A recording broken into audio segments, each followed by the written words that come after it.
And I would like to play a little tune I just composed not so long ago. Miss Billie Holiday.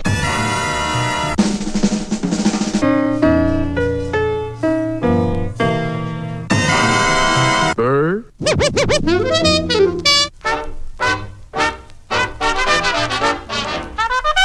The music called jazz.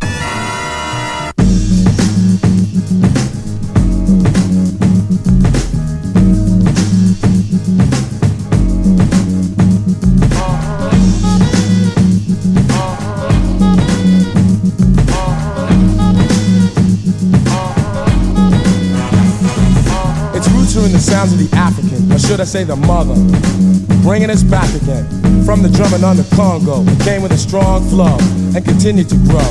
Feet moved to the beat of the tabalo that dig the story and follow. For then it landed on American soil through the sweat, the blood, and the toil. It praised the Lord, shouted on chain gangs, pain they felt, but it helped them to maintain. Scott Joplin crash, Bessie Smith's blues, St. Louis blues, they were all the news, ringing smooth in all the listeners' ears, fulfilling the needs and planting the seeds of a jazz thing.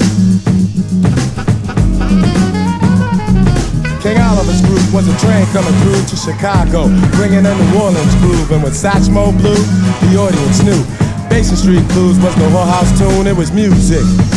Great to dance to, great to romance to, with a lot to say to you. Relaying a message, revealing the essence of a jazz thing. Dance music. Dance music. Dance music. Dance music.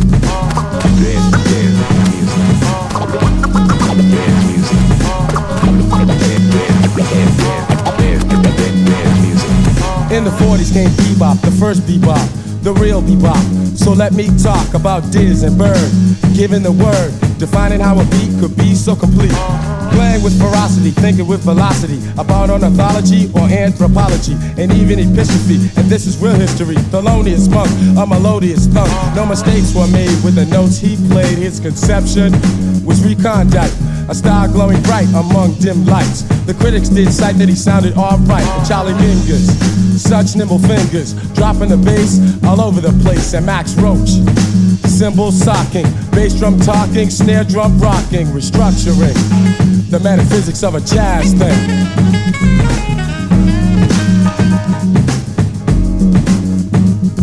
John Coltrane, a man supreme, he was the cream. He was the wise one, the impression of Afro blue and of the promise that was not kept. He was a giant step. And there was Ornette Coleman, he was another soul man, the original invisible, playing great music.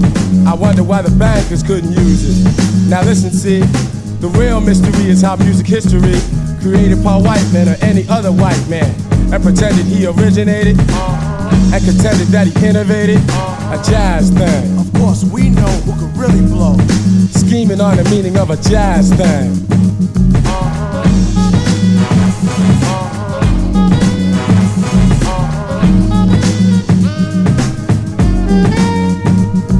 And this music ain't dead, so don't be misled by those who said that jazz is on his deathbed.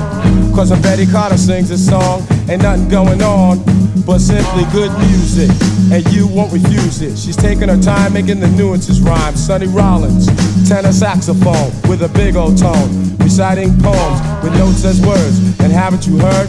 Next stop Butter, right past Olio. Now there's young cats blowing, and more people, yes, they will be knowing jazz ain't the past, this music's gonna last. And as the facts unfold, remember who foretold the 90s will be the decade of a jazz thing. I love jazz music. A jazz thing. I love jazz music. A jazz thing.